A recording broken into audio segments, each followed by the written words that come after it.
बिस्मिल्लाहिर्रहमानिर्रहीम। अस्सलाम वालेकुम। 4 नवंबर बरोज़ बुध top news stories of the day पे बात करेंगे। सबसे बड़ी खबर जिस पर पूरे मीडिया में बात हो रही है, इंटरनेशनल मीडिया में बात हो रही है, वो तो है अमेरिका का सदारती इलेक्शन। उसकी मैं तफसील में नहीं जाऊँगा, अभी तक ज़ाहिर नताइज आ रहे हैं और आप सब लोग देख भी रहे होंगे कि अभी तक जो नताइज आ रहे हैं उसके मुताबिक तो जो बाइडन जो हैं वो ट्रंप से आगे जा रहे हैं।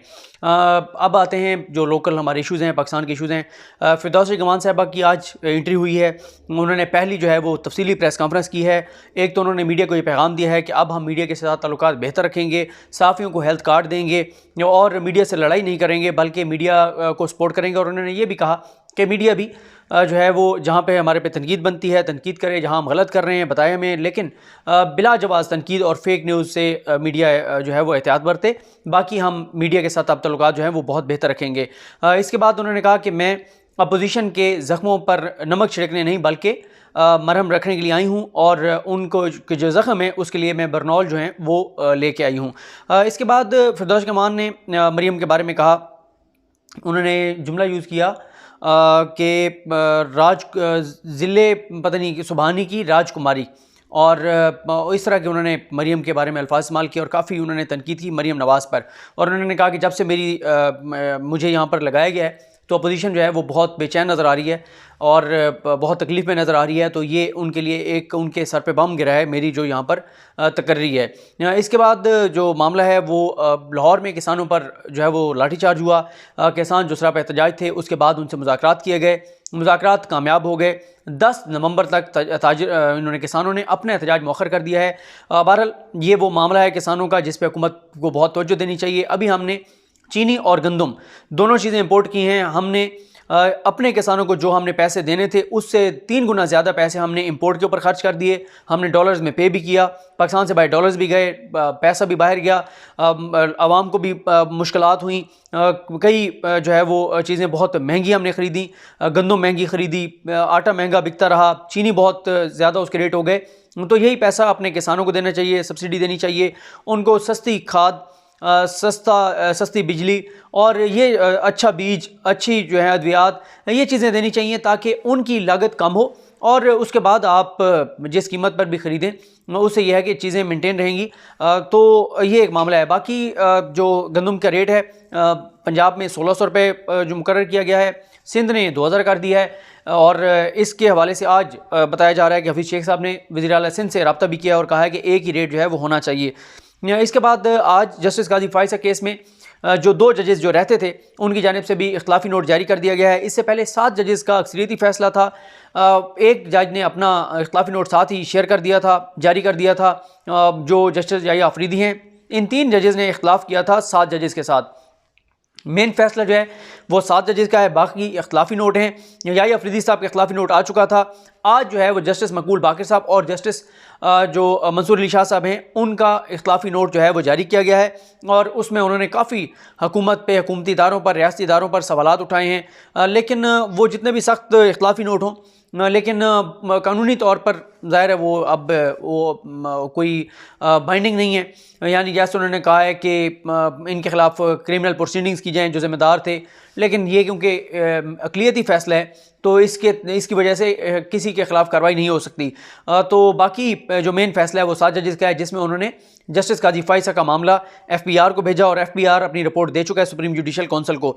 उसके बाद आज एक बहुत ही बेहतरीन जज सुप्रीम कोर्ट ऑफ पाकिस्तान के जस्टिस फैसल अरब साहब आज वो रिटायर हो गए हैं। जस्टिस फैसल अरब साहब के हवाले से भी और ये जो 2 जजेस के खिलाफी नोट है इन पर भी मैं तफसील से वीडियो करूँगा। फैसल अरब साहब के हवाले से बताऊँगा कि कौन कौन से बड़े फैसलों में ये मौजूद रहे, कौन कौन से अहम फैसलों में बेंचेस में शरीक रहे और ख़ास तौर पर साकिब निसार साहब के दौर में जब जुडिशल एक्टिविज़म उनका चल रहा था और उस वक्त उनके साथ बेंच में पहले जो है वो जस्टिस उमर बंदियाल साहब और एजाजुल एहसन साहब शामिल रहे और उसके बाद उमर बंदियाल साहब की जगह उनके साथ बेंच में फैसल अरब साहब शामिल रहे। फैसल अरब साहब भी साकिब निसार साहब के साथ जुडिशल एक्टिविज़म में काफ़ी एक्टिव रहे। शाम को 5 बजे, 6 बजे, 7 बजे तक बैठकर केसेस सुनते थे, हफ्ते इतवार की छुट्टी नहीं करते थे और बहुत ही बहरहाल एक बेहतरीन जज थे फैसल अरब साहब। आज वो रिटायर हो गए हैं। इसके बाद लाहौर हाई कोर्ट ने शुगर मिल्स एसोसिएशन या कुछ शुगर मिल्स की जानिब से जो चैलेंज किया गया था हुकूमत का हुक्मनामा, जिसके तहत हुकूमत ने कहा था कि 10 नवंबर से क्रशिंग शुरू कर दी जाए ताकि जल्दी जो है वो चीनी मार्केट में आए, ताकि रेट कम हो और जो एक कमी है वो पूरी हो सके, इसको चैलेंज कर दिया है कुछ शुगर मिल्स ने, और उनकी दरख्वास्त पे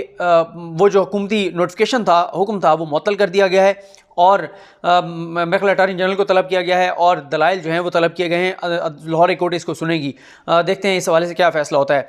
इसके बाद कोरोना के केसेस बहुत ज़्यादा हो गए हैं, बहुत तेज़ी से कोरोना फैल रहा है। बार बार माहिरीन सेहत जो हैं, जो डॉक्टर्स हैं, हुकूमती ज़िम्मेदारान हैं, वो लोगों को बार बार ये वार्न कर रहे हैं, रिक्वेस्ट कर रहे हैं कि आप मास्क लगाएं, सोशल डिस्टेंसिंग को यकीनी बनाएं और जब भी बाहर से आएँ तो हाथ धोएं। ये सारी चीज़ें जो आपको याद होगा, पहले कोरोना की पहली लहर में बहुत ज़्यादा, फिर एक वक्त आया जब बहुत ज़्यादा हलाकतें बढ़ गई, लोगों की जाने लगी, तो फिर कुछ संजीदा हुए थे लोग। अब हुकूमत ने पूरे पाकिस्तान में मास्क तो लाजमी करार दे दिया है, लेकिन ये इस तरह से अमल दरामद नहीं होगा जब तक जुर्माने नहीं किए जाएंगे, जब तक सख्त कार्रवाई नहीं की जाएगी। डॉक्टर्स भी तेज़ी से कोरोना का शिकार हो रहे हैं। अल्लाह ताला अपना करम करे, दूसरी लहर से अल्लाह ताला इससे भी पाकिस्तान को महफूज रखे, लेकिन हम सबको अपनी ज़िम्मेदारी का एहसास करते हुए अमल दरामद करना होगा, जो भी SOPs हैं। इसके बाद शफकत महमूद साहब ने बताया कि अभी तक तालीमी इदारों को बंद करने के हवाले से ना तो कोई फैसला हुआ है, ना ऐसी सूरत हाल है। अलबत्ता आज ये बताया जा रहा है, यानी अब 5 नवंबर स्टार्ट हो चुकी है, 5 नवंबर को बताया जा रहा है कि इस हवाले से अहम मीटिंग होगी, उसमें कुछ फैसले किए जाएंगे। इसके बाद पंजाब में 5700 पुलिस एहलकार भर्ती करने की मंजूरी दी है वज़ीर आला पंजाब उस्मान बुज़दार साहब ने। इससे एक तो फ़ायदा ज़ाहिर ये होगा कि 5700 नौजवानों को जो है वो रोज़गार मिलेगा, और साथ ही यह है कि पंजाब में पुलिस, पंजाब के तमाम सूबों में नफरी बहुत कम है, और ये भी एक मसला होता है जिस वजह से बहुत सारा क्राइम जो है वो बढ़ता है, क्योंकि नफरी कम है, पेट्रोलिंग ज़्यादा नहीं हो पाती और इस तरह के इशूज़ होते हैं। तो ये भी बहरहाल एक अच्छा फैसला है। उसके बाद फैसल वाडा साहब की नाअहली के लिए जो दरख्वास्त इस्लामाबाद हाई कोर्ट में, उसमें 12 नवंबर के लिए आप ऐसा समझिए आखिरी मौका दे दिया गया है। 12 नवंबर को फैसल वाडा साहब के वकील से कहा गया है कि वो इस पर दलाइल देंगे, और इससे पहले ये मामला भी सेटल होगा। जो फैसल वाडा साहब के वकील ने एतराज़ उठाया है कि ये मामला भी इलेक्शन कमीशन में है, इलेक्शन कमीशन को फैसला करने दिया जाए। लेकिन मैं आपको ये बता दूं कि फैसल वाडा साहब का केस मुझे तो बहुत कमज़ोर लग रहा है। उसकी वजह यह है कि इसी बुनियाद पर नून लीग के 2-3 सेनेटर्स जो हैं वो नाअहल हुए। इससे पहले लोग सुप्रीम कोर्ट से नाअहल हुए, और मसला यह है कि जिस दिन उन्होंने कागजात नामजदगी जमा कराए थे, उस दिन उनके पास नेशनैलिटी थी अमेरिका की, और जो अब तक जो चीज़ें सामने आई हैं उसके मुताबिक, और अमेरिका की नेशनलिटी उनकी बाद में ख़त्म हुई, यानी कागजात नामजदगी जमा करवाने के मेरे ख्याल को 15 रोज़ बाद।